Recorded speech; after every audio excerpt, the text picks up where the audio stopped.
So if you're here for New Writer Roll Call, you're in the right spot. If you're not, you should stay anyways because it's going to be amazing. So I'll start. I'm Can Sarah. you hear her okay? In the back? I can project. I know you can. I'm worried about the people in the back. I care about them. Cool. Okay, I'm Sarah Cades Graham. I write fiction under Sarah Cades. I write nonfiction under Sarah Graham. I actually have a free ebook to give away later, which remind me because I'm kind of in a contest Your to beat assistant Dave. will hand them out later. Excellent. She's an excellent writer. You should definitely check out her books. You know I love your writing. That's really cool. That feels really good. Anyway, so I wanted to have this panel because I love writing so much, and I've had so many people help me with my writing career that I wanted to share that. And then I asked, I'm like, okay, team, let's rock this and like bring in people.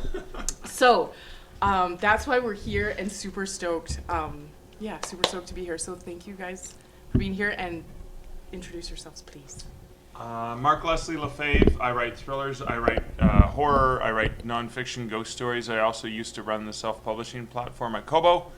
And I've been writing since I was 14. I didn't know that. Mm-hmm. I've been rejected since I was 15. 1 year of glory. While the submissions were still out. Awesome. I'm Naomi Davis. I'm a literary agent with Bookends Literary Agency. So most people know what a literary agent does, but if you don't, my job is to take manuscripts that are unpublished from authors and present them to publishers. For publication. Basically, a literary agent is a manager of an author's career. I'm Susan Forrest. I've published about 30 short stories, some of them in Analog and Asimov's. I edit freelance and also for Laxa Media, and I teach creative writing. I'm Adam Dries. I'm an indie author. I have 10 books out. I write mostly young adult, steampunk meets fairy tale, post-apocalyptic fantasy, sci-fi. I recognize other faces, so you've clearly heard me pitch it before. So, hi. Excellent. So today I want to cover some nuts and bolts stuff, like tangible stuff with new writers, and then also the intangible stuff too. So let's start with tangible. What are your favorite resources that you like to use? And not limited to, sorry. I shouldn't have said that yet because that was a giveaway. Uh-oh. Erase that. What are your favorite resources? No, is this resources for Gear. Craft, or is it resources Craft, for community, gear, like Okay. laptop, software, whatever. Gear. Okay, resources. I need a keyboard. Writing longhand is horrible. I go really fast and then I can't read it. I have to get the guy who gives you a prescription. The pharmacist has to read it for me. He's a writer. I am still old school because I grew up in Writer's Digest subscription, and I grew up with Writer's Market, which was the only tool available. So the back behind me in my office at home are hundreds of Writer's Digest writing books, whether it's even the manuscript format stuff, it's even articles on the craft or articles on the business or the submission process or any of that, because then I can very easily, even though I can look it up online at Google, because I do use online all the time, I find when I use a book for reference, I don't fall down rabbit holes watching cat videos. Because I know myself, That's a I good have the tip. attention span of a flea, and I will fall down the rabbit hole. So the books help me to stay focused and go right back to the writing. So I think for me a resource, although we have amazing online resources and I do use Google and all the things, when I'm in the throes of writing, I tend to go with paper resource. So Awesome. that's a key thing that I've taught myself. Good tip. I'll talk about some of the electronic resources, particularly as it pertains to developing community, because writing can be a very solitary thing, but then taking that very solitary product and putting it out there for other people to read, whether that's agents and publishers that you're pitching to, or readers that you've gotten into contact with for reviews, or once you've published on Amazon, you're facing the actual reviews. All of that can be very scary. So having a support group around you is really critical. community through all of that. So for craft resources in terms of how to better your writing before you move toward any sort of step of publication, I always recommend that you follow the blogs Writers Helping Writers and One Stop for Writers. Those are wonderful blog resources for craft, and they always link to other places as well that will help you. There are a lot of blogs you can access as well, because a lot of literary agencies, mine included, are doing a lot of posting about different ways to further your writing craft and gain industry knowledge prior to going out on submission, because knowing what you're getting into is really important. In addition to that, I recommend that people look for, in-person physical critique groups, because having an opinion from somebody who's a little bit further along in the process that you are is really beneficial to amping your writing up one extra level before you take it out on submission anywhere. And the last thing that I'll say is Twitter. If you're not on Twitter, Twitter is a fantastic community for writers, very, very supportive. There are a number of hashtags that people are utilizing on Twitter in order to further their writing craft and their industry networking as well. And so I'll list those off for you right now because I see people are writing. But if you need them later, let me know. You can look on Write Tip, hashtag Write Tip, hashtag Query Tip, hashtag Am Writing, Am Editing, and Am Querying. It's am with those three words: writing, editing, and querying. The last one I'll give is Ask Agent. Literary agents are often, when we have a down hour or we're waiting for an email or a phone call or whatever, we'll hop on Twitter and just answer questions from writers. And some of us don't mind just being tagged randomly with Ask Agent. I don't mind if you have a question. So those are hashtags that can help you on Twitter. She's also great to follow because she has a lot of great tips and bits and pieces. And sometimes I light things on fire. Yeah, and I would definitely say, this is really basic, but yeah, you need a computer and you need to get online, because most submissions these days, more and more, are online submissions. And most of them either want Word or like a plain text file. So if you don't have Word, a lot of people write without Word, but it's a handy thing to have. I also really like Scrivener, especially if you're doing a novel or a multi-novel series. I know that myself, I use about 10% of its capability, and when I first got it, people are telling me how great it was, and I ignored it for a long time because it looked kind of complicated. Me too. And It is. I could not write without it. But that. yes, but then when I needed it, because I was writing a multi-book series, and it's so handy to keep things organized. I actually, when I bought it, I sat down and I took like 2 days and I went line by line through their tutorial. And as I say, I only use about 10% of its capability. I'm sure it does way more than what I can do. But even with that tiny 10% that I use, it is amazing if you're working on a big project. I agree that you need a community. I wrote for a long time without being hooked into any communities, and it is so important for a lot of reasons. For the support, for the critical feedback which you need, if you're going to grow.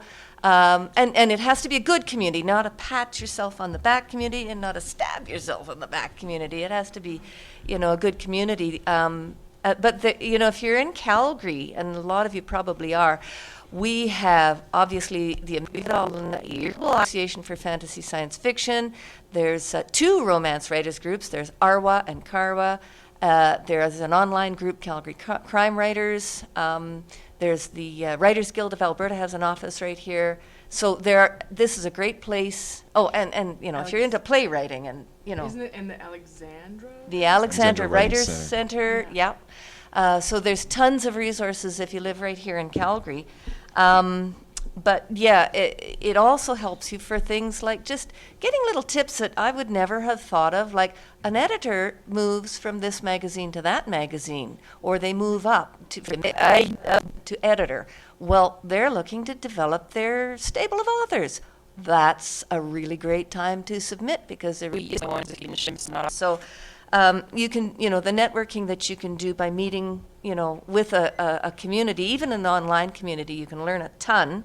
For reference materials, Angela Ackerman is a Calgary author. She's got the Emotion Thesaurus, and she's up to about 5 thesauruses. That trauma one actually looks. Yeah. Oh, it's wonderful. I have it. It's wonderful. There's so many books I want to buy. But yeah, as far as reference, A reference like a book? resource book. Yeah.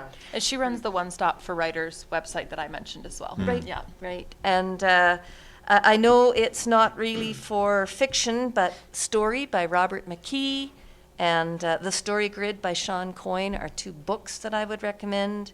And you have to read, right? You have to read. Calgary Public Library. So those are some. One of the things that I did about a year ago, I had a lot of notebooks. I see everybody kind of writing down what I found was happening as I was losing track of some story ideas and whatnot because they were all over the place, right? If I was going for an event or a signing or, I'm just grabbing whatever I can find because I'm going to my kid's soccer game. And having done this over many years, and I had all those notebooks that you see. It's like, oh, I really should buy that. That would look so cool. That would so nice. Or I'm going to do this kind of stories in them. But it got to the point where it was either a distraction or really working against me. But I needed something for writing because I needed what I think of as multimodal opportunity for being creative, right? So not just typing, right? I needed to write it out. So I tried a couple of different tablets. I tried the Remarkable, which you may have seen on ads on Facebook, and returned that. It was too slow. I write and I type fast. I find that really shocking. And yeah, I know. Anybody who knows me, particularly if I'm not a Red Bull or 2 in. He also writes enthusiastically. Yes, passionately. Secrets. So what I ended up doing is I bit the bullet and bought an iPad Pro, and I have Notability as an app on that. And that is my go-to device. My daughter has it right now running around here. But it is light, it is easy. I'm able to write the notes or then flip it around and continue to type. And the best part was, because I am a Scrivener user, Scrivener has a synchronized version that runs on your iPad and for your desktop syncing through the cloud. So if I'm somewhere and I've got 15, 20 minutes, right, I'll flip it up and I'll be able to add stuff to a scene. But if I'm kind of stuck and I need to brainstorm, I'll just collapse the keyboard in and I'll write in Notability, which is a fantastic app, and it was like $9, right? But then all my Scrivener stuff syncs. So for me, that has been a critical piece. My laptop has almost become my desktop, and this has become wherever I go. And also, long story short, being a severe asthmatic, I am hyper conscious of the amount of weight I carry. So the difference between a laptop and a tablet for me is significant, right? So that has become an indispensable tool. And also, when all of the voices are running around and screaming, and it's like they want attention, right? I have, within Notability, that ability just to not just add notes to a single page of that magical paper that just goes infinitely, or you can cut and add lines right in the middle. That used to always drive me crazy, if I'm writing by hand, and then, but I need to add something in the middle of that. I couldn't just create paper in the middle of it, which I love. But you can have multiple notebooks all tagged up. So between Notability, the ability for me to physically write with the Apple Pencil, which has been great, and Scrivener being synchronized, I now feel that my ideas can just flow. And Scrivener is also on my phone, again, synchronized, for those moments where you're commuting and you just can't let an idea go. So for me, those have become indispensable. They were worth the investment. So digitizing like the notebook in your pocket, to capture those. Yeah, and for like me, when those- I'm writing, that it's not inspiration. about trying to create a scene. It's about trying to get the ideas and elements, Yeah. and then I'll use that as a reference for type it up. Yeah. So it becomes almost the game plan, right? It's almost like my mini plotting, Yeah. and then pants with a reference. That's awesome. I guess what I would add, because like everything you guys said, that's on my list too. What I would add for me is running shoes. That might sound crazy, Yeah. but when Nope. I actually started interjecting either runs or walks in between, like it actually upped my productivity. Yeah. And I read the books. Was it Spark, the brain book? I love Spark. Yeah. Well, when- that might not be the brain book though. That one's the What's the leadership brain book. one? Where like the link between physical activity and physical activity and brain performance. Anyway, so for me, actually, running shoes is actually part of my gear. Actually, that leads into my question. I've heard, and I'm wondering if any of you know about this, handwriting things has a different, like it sort of sits in a different place in your brain than typing. I've heard that too, absolutely, and that's actually one of the things I have on here, but let's jump in right now. Yeah, for me, absolutely, it triggers different things. So let's see, how about you guys? Do you use it for different functions or creativity? I recently re-added a large, as opposed to the mini whiteboard on the wall in my office, like a big one that you would find in a classroom. Hey, me too. And that has replaced some of the notes of paper, because I found that when I list things digitally, like using Google or whatever, and I have the checklist, it doesn't mean as much because it was easier to do. Yeah. It's hard to implement, and now I've got to find the whiteboard pen, and I turn and go, bam! It's either one line for an idea for story. It's this. I have to do this today because the deadline is whatever, or the editor emailed me something. I've got to look this up, and that whiteboard beside my desk is that handwritten thing. And that has been, I only added it 3 weeks ago, and it's been gold. I would have, got it for free. My partner works at a school, and they were renovating, so they were going to throw it out. I'm like, oh my God, I want the big one. I can have big ideas now, not little ideas. Well, that Detective Sweet talked about a Cialdini study where if you actually write it down, you're making a commitment. And so that, which totally feeds into goal setting, Yes. which we're going I to like hit goal too. setting. So, Goal. yes. Does anyone have anything else to add to that? Yeah, before we go to goal setting? I will. I cannot write a scene on a piece of paper anymore. That's how I started, but no, my brain goes straight into the computer and I can't. But I'm never without paper and pencil because I have to draw and I have to list and I have to make mind maps. So that's maps, super yeah. important. And you know, there's one other little piece of gear I'll throw in, and I don't know if anybody else uses this, but it's a tape recorder. So it used to be, you know, if I was commuting to work or something, like you were saying, you got to get those ideas down. Sometimes I would just record something at a stoplight or what have you, because when I was working, I could maybe only write one day a week. I come back, I not only have the idea, but I've got my tone of voice, and it would put me back in the moment. Now that I'm writing full time, my husband loves motorcycles. I sit on the back of his motorcycle and we go places.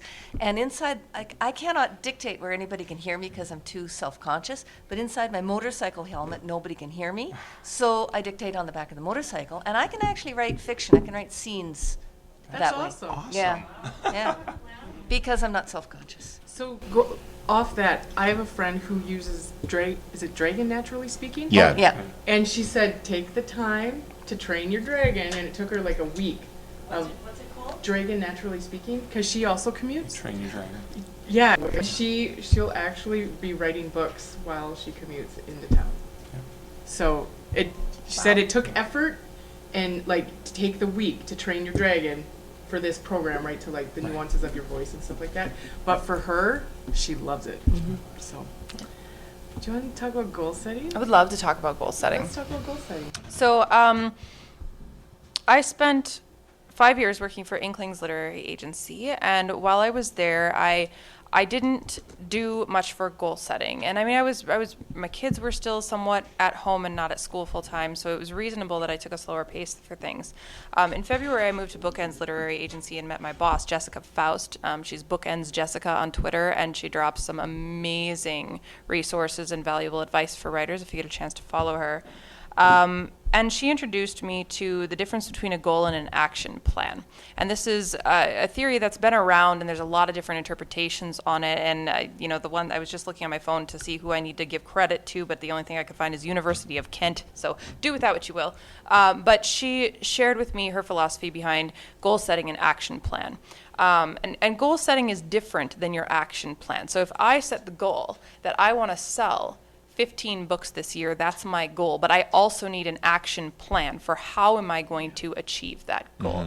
So on my action plan, I have respond to all queries within 6 weeks, respond to all full submissions I receive within 12 weeks, contact 2 new editors a week to discuss what they're actively seeking in fiction. There are all these things that I can actually do. The idea is you don't have control over the result of your goal that you set, but you do have control over your action plan. And periodically you can visit your goal and see how close am I to my goal. And if you're finding you're not getting close to your goal, you can look at your action plan and see where you've fallen short. If you're maintaining all of your action plans, but still not reaching your goal, then you need to visit those action plans and see if they're the most effective action plans that you can have in place. So I'm a big believer in using action plans to move yourself toward a goal. And you know what? It's working for me. It's absolutely working for me. I set a goal of selling 15 books this year. It's August. I've sold 10. I think I'm going to hit my goal. So that's, just proof that the process works. The other thing I'd like to talk about with relation to that is when you are action planning is another critical piece is time blocking.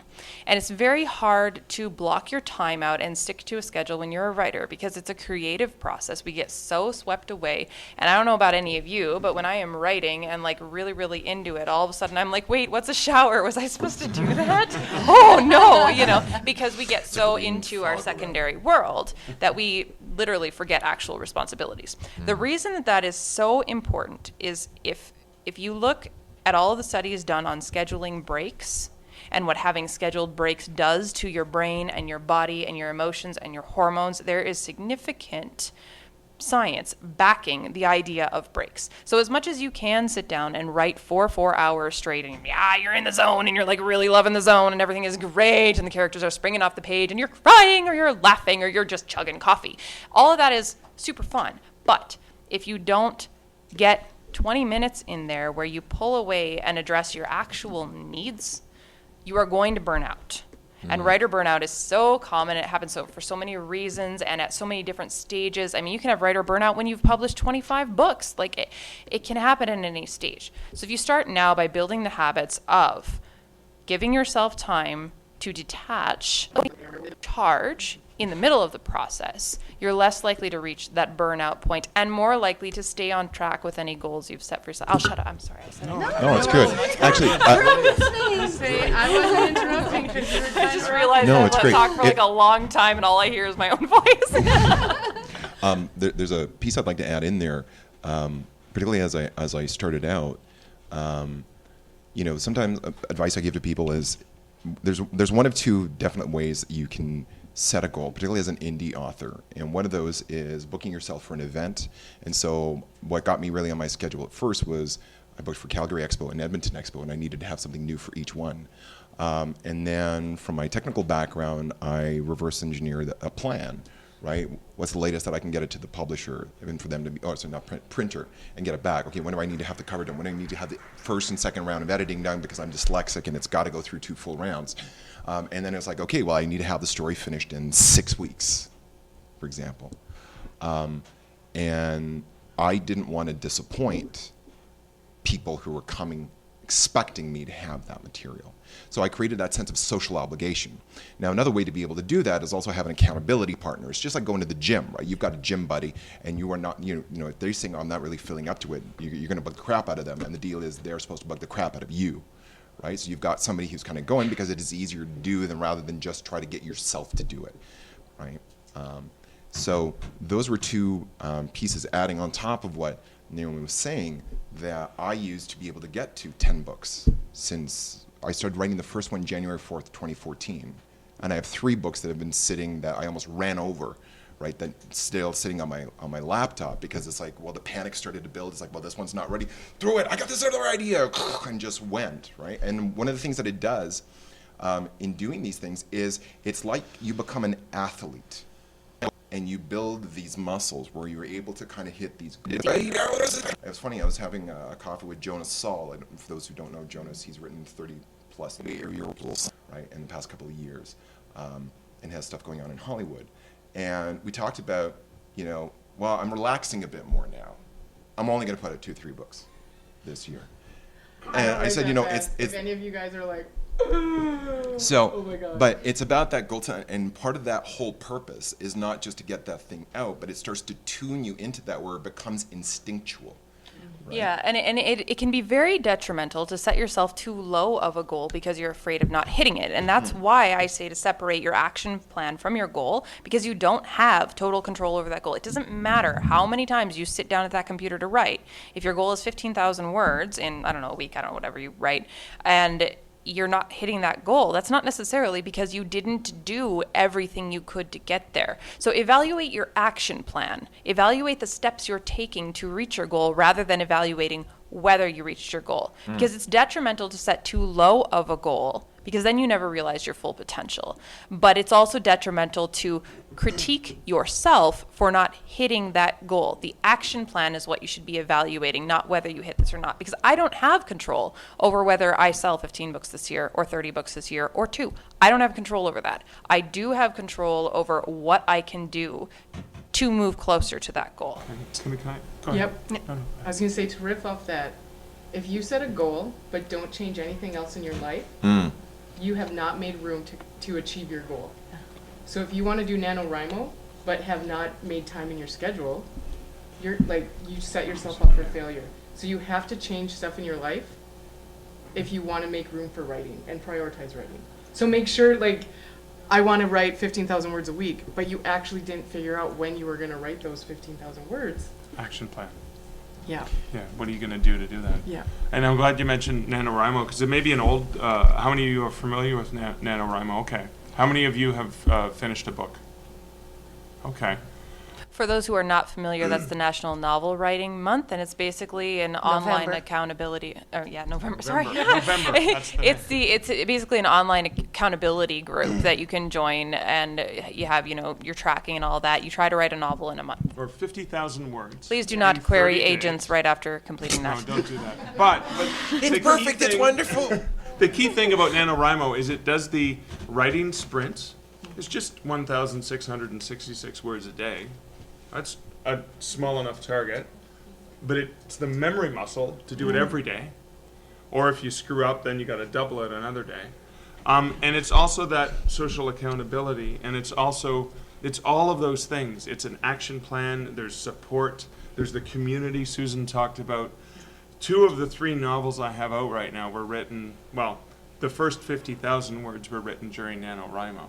Now, just so you can realize that I am a loser, I started the first one in NaNoWriMo 2006, and I finally finished that novel. I only wrote 30,000 words, but I got 30,000 words done at least, damn it. And I didn't finish the book till 2014 because I put it on the back burner. Yeah. But I still count that as a NaNoWriMo novel because I would not have written it had I not. I actually publicly committed on a podcast called The Writing Show, where she was going to check in with me to see how I was doing. I still bump into people who go, "You're the dude who wrote Canadian Werewolf in New York and didn't get it finished in 2006. Yeah, that's me. I finally published it in 2016. So, but again, for me, that accountability to someone else, to saying I'm going to get this done, sharing it publicly, and then the community of you can go and sit at a cafe where there's a scheduled meetup where there's 10 other people who are doing it, and you can be miserable together. And you can coach each other on. I mean, all of those elements you guys just talked about can be, and that's a free resource. Yeah. Doesn't cost anything. So Susan, you talked about you writing books on the back of a motorcycle. Where else do you write books? Oh, at home. At home? Pretty Like, much. what do you need? What do you need in your? Do you at a desk? I'm a lap desk kid. I have a desk. But I also was going to throw in on goals, too. Oh yes. Yeah, Yes, yeah. jump in. So I belong to a group that's an accountability group. I belong to 3 writers groups. One is a critique group, one is a mystery writing group, actually, which is very coolly structured, and one is just an accountability group. We get together about once a month, and it's quite social. We just say, well, what did you do last month? This is what you said you were going to do. What are you going to do next month? So very easy. But my daughter was working on her PhD in creative writing, which she got. She's now a doctor. But she would come over to my house, and in the morning, we'd do exactly the same thing. What are you going to have done by lunch? This is what I'm going to, it might be a regular goal or a stretch goal, or maybe it was an action, but it was, what were you going to do by lunch? What are you going to do by 3:30? The other thing I wanted to weigh in on, too, is if you're going away to a writer's retreat, I've met people who sort of show up exhausted, and they sleep a lot because they've just come from work, and then they kind of sit there staring at the computer and beating themselves up. So knowing if you've got a really good chunk of time, like 4 days and nothing scheduled in a writer's retreat, knowing what you plan to do is really helpful. So for instance, there's 2 other women and myself who will go down to the Rainforest Writers Retreat in February, March. And it's a 2-day drive because we will not drive overnight. So, Well, that's a long drive. And what we are doing, which we just absolutely love, is we'll take about a half day per person. And that person will just say, okay, well, this is kind of what I was thinking of doing, and these are my plans so far, but I'm kind of stuck on this. And then we'll query and we'll say, well, what's that character's background? And give them, as much time as they want. And of course, you don't want to pry, and you don't want to, throw in stuff that's unwelcome. And then they'll say, yep, yeah, I'm much more clear on what I'm going to do over the next 4 days. And then on the way home, we kind of do the reverse, how did it go? Where are you going next? And we found that to be really helpful. So you plug in on your way so you can hit the ground running as soon as you're there and not lose time. Yeah. That's brilliant. And actually, I do And it's that fun. just for my writing time, right? Like I chew on a scene if I know I'm going to be writing in the evening, or and everybody's welcome. I run a what we call the writing club every Sunday, except for this one, at Second Cup on 16th Avenue in the Northwest, which is 2 hours. You just show up and write. But like I'll be thinking, okay, what am I going to write? And that's what allows me to be highly effective when I get there, whether or it's just those 2 hours, or it's an hour I've got in the day somewhere where I'm going to be doing it. As opposed to arriving at that moment and spending 3/4 of the time trying to figure out what I'm going to do, right? I pre-chewed it, and maybe I have 16 different versions, and the version I'm going to write is none of those, but I've got myself into that head. The other thing is, I'm a plotter. Not everybody is, but I'm going to be going away on a 4-day writing retreat, and I know the novel I'm going to plot. I've been doing tons of research. I've got a basic outline. I'm going to do detailed plot. When I did a 9-day motorcycle trip with my husband this summer, 9 days is a lot of time. I don't want to spend not writing, right? And I had my detailed plot. And what I would do the night before in the hotel room is I'd look at the next scene and I'd write out what's going to happen, like 3 or 4 lines. And I would do 2 scenes on a little piece of paper. I stick it in my pocket because you can't do a lot on the back of a motorcycle. But what I can do is I can pull out this piece of paper. Oh, that's what the scene's about. And then dictate it, right? And pull out the piece of paper. Oh, I missed that part, I actually want to talk about writer's voice for a bit. Do you think you find your writer's voice or create it? I think you find it, and you don't even sometimes know what it is till well after the fact. Actually, maybe we should. Does everyone know what a writer's voice is? This is my writer's voice! No, it's not. I don't think so. I really That's like not that. a writer's voice? No. So what makes your stories unique? Like it's not the setting, it's not the characters, it's how you talk about the setting. How many books are set in Paris? A few. But each one Like 4. hopefully has Only a lot. But hopefully each one is unique because of the voice of the author that comes through with the writing. And so that's why I want to add, like, do you think you find it? Because I remember early in my career, I'm like, writer voice. What is that? Same with when some people were talking about POV. What? Oh, right. Okay. Love. So, yeah. Do you find it? Yeah, over time you discover it, but you have to be in. For me, I discovered what my writer's voice was by looking back at a bunch of writing, and I think you're going to talk about free writing. Yes. And I don't mean to sneak peek on that, but writing for the purpose of nothing other than writing on a prompt, just go. I find the most liberating kind of writing because there's no pressure, there's no commitment, there's no I got to keep to this plot, I got to do whatever. And I find my writer's voice comes out in those sessions more than in a forced, I have to write this scene now. Absolutely. So I don't know, but it comes over time. But for me, anyways. It's funny. I've started to think of my voice and discovering that voice as like practicing a martial art. But that martial art is unique to you. But the more that you practice it, the better the blocks and those flowy moves, and that is how you react. And there can be moments where you lose that voice. And when I came off very heavy steroid medication, it affected my mind.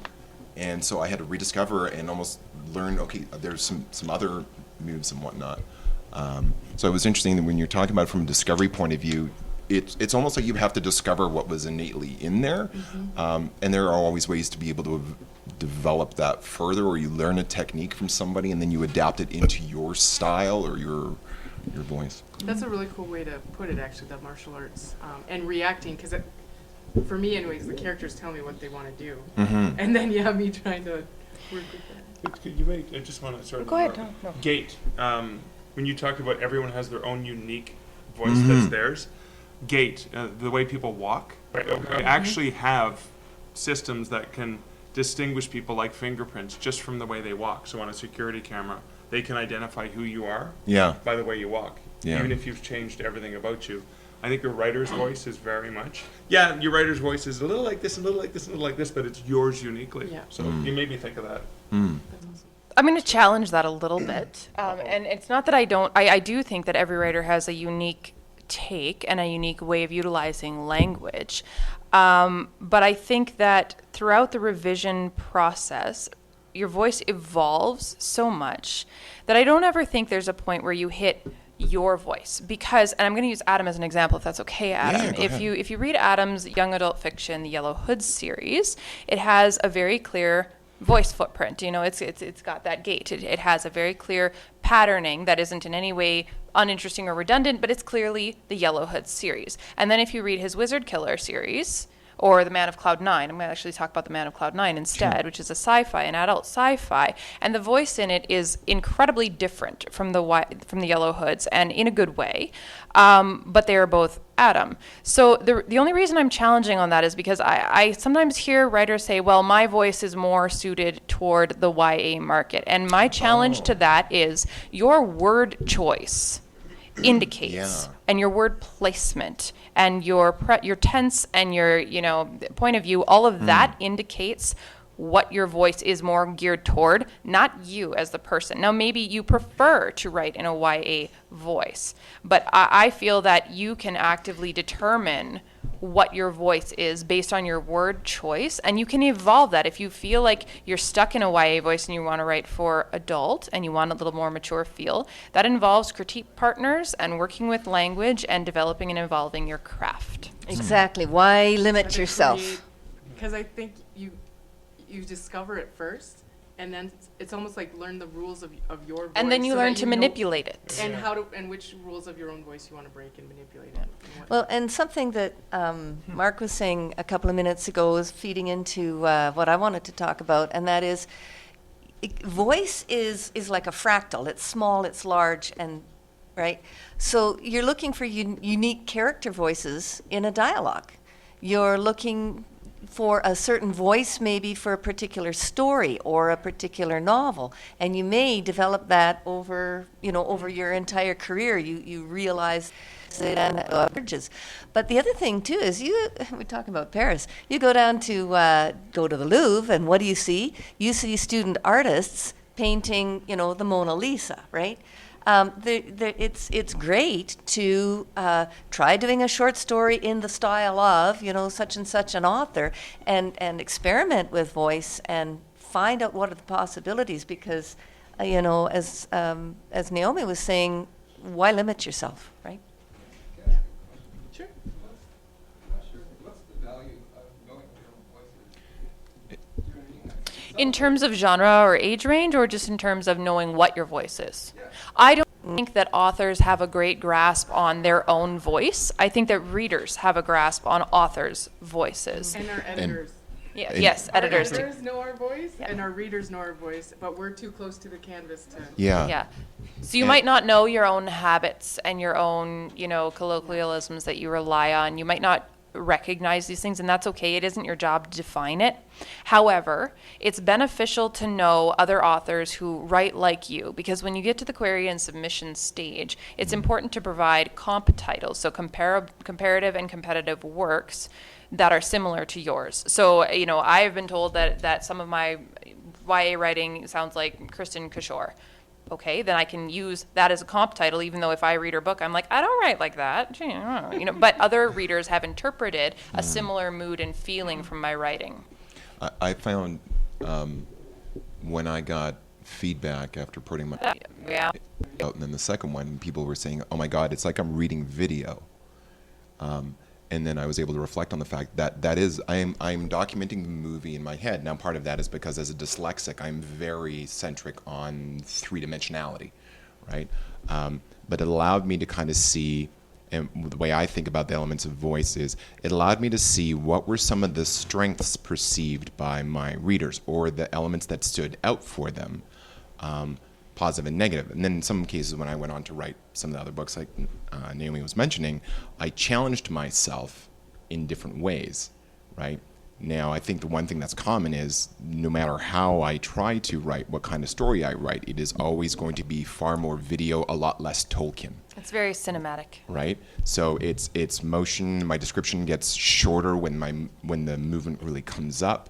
I'm not afraid of emotional complexity, but I like to stay within what I, in my own head, define as the YA realm, at least YA realm for adults. And then if you look at Sarah's writing, I'm sorry, I'm going to drop your name here. If you look at Sarah's writing is more in the lyrical and atmospheric space, where you're really reading and really experiencing the setting as the characters interact with it, and you're really getting involved in the writing and the description, not in a way that makes you notice the author, but because you don't want the reader to notice the author, but in a way that is more of a painting than a movie.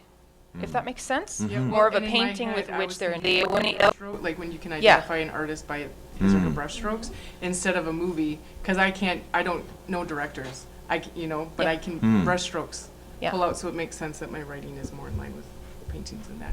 So we're running out of time. This could be a whole day's thing, but so we make sure we get this in.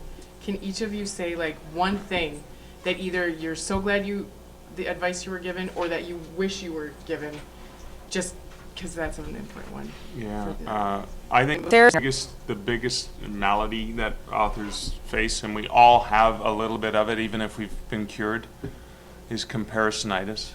We are constantly beating the crap out of ourselves for no good reason, because we're comparing ourselves to the best, or we're comparing ourselves to the huge successes, and we're not comparing ourselves to what we did yesterday or who we were yesterday. And I think taking the time to reflect on your piece of writing today and comparing that to what the way you wrote or how well it was, or the character you didn't develop 3 years ago but now you finally developed.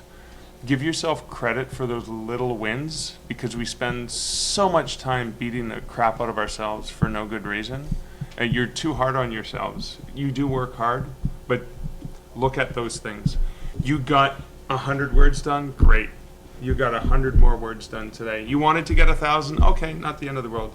That can drive you nuts, and that can be debilitating, and that can prevent you from getting the projects done and sending submissions out or trying to self-publish or whatever. So I'm going to bounce right off of what Mark said. By a show of hands, how many of you have either written something creatively or recreationally that is nonfiction, daydreamed about writing, plotted something out, had a conversation where you said, I think I do want to try this writing thing, and I think I want to learn a little bit more, or are sitting in this room?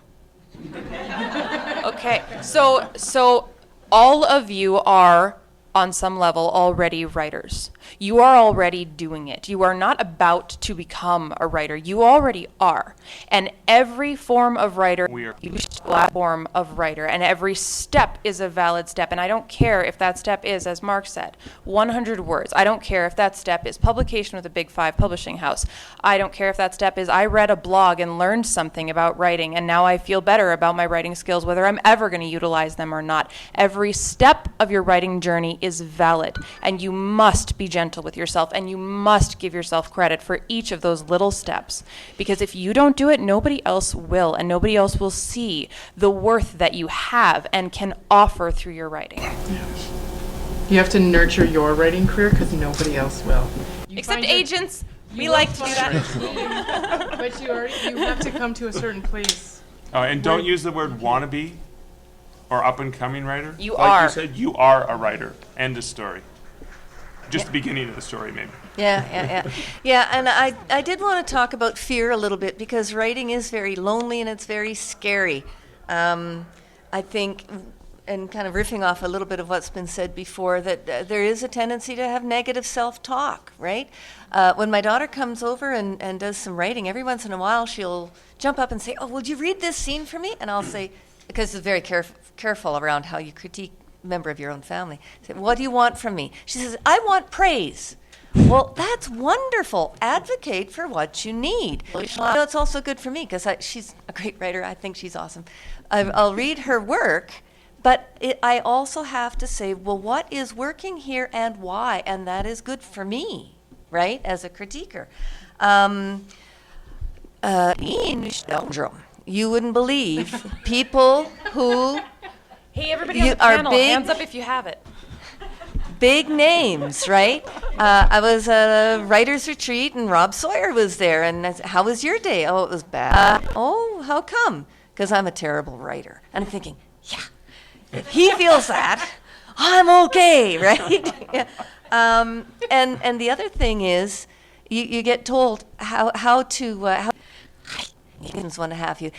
I've been around for a while. I've done a lot of pitch sessions. I still get really nervous. And maybe that's a good thing because they say if you don't get nervous, maybe you don't care enough. But I have made every goof it is possible to make, up to and including losing the editor's card and coming back and interrupting him and asking for another one, right? Yeah, you can make every goof. But you know what? I'm still here, right?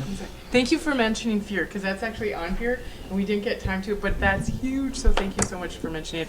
And yeah, you for mentioning the free writing. Oh, so much to go for. I'm going to inject two quick things. One, don't care at all about the speed with which other people are writing. Yeah. This is you. And that kind of, like, if you, I had some people that were part of a peer group when I started, and I was working on my first book, and they were working on several. My first one, and then before they finished writing the next one, I was at 4, and they just left, right?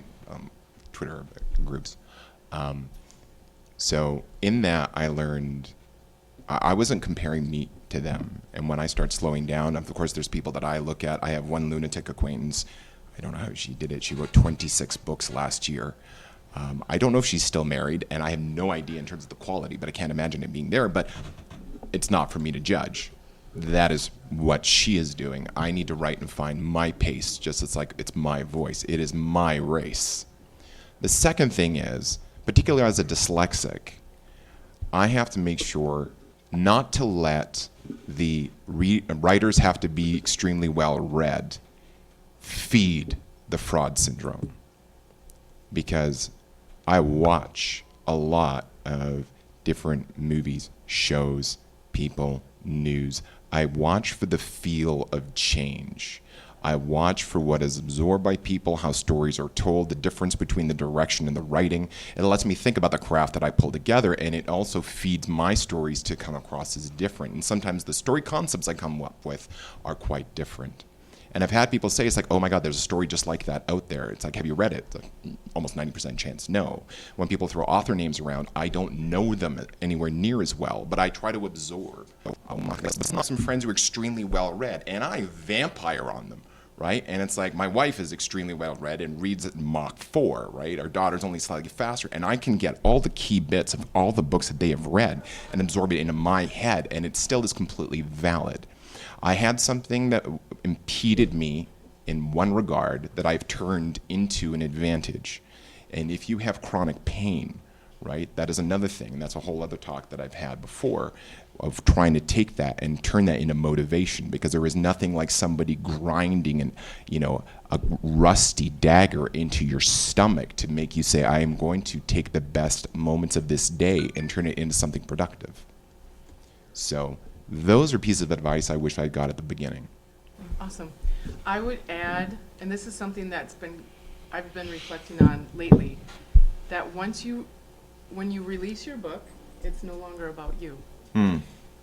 Right? It's about the reader, and each reader will have their own personal experience with your book, and that's pretty cool. Like, it's really cool, and it's actually really liberating. I read a book, Bellwether by Susanna Kirsley, and it really moved me, and it's not the pacing I usually go for. Like, it blew my mind that I was so engaged and connected with this book, and I realized, and that helped me, and also writing the book with Detective Sweet, that it's not about us, it's about, the book's about you, or it's for you, and so that's really freeing with whether it's reviews or anything else, because we're producing art, and sharing it with people. I should say creating instead of producing. And then people get to experience that. And we can't control how people will experience what we create. We just create. And that's such an important thing to remember too when it comes to the querying process and when you start receiving rejections. You know, we all know what opinions are like, and everybody has one. And rejections are subjective, and so is all the feedback that you can possibly receive. Can I just throw one more resource out that I forgot Yes. earlier? And I'm not affiliated with this book, but the book Story Genius by Lisa Crone is the best tool I have ever come across for developing both your internal stakes of your character and your external plot line simultaneously. You can use it at a revision stage to evaluate your work, or you can use it at an initial plotting stage. Okay. Thank you guys so much for being on. Thank you guys for coming.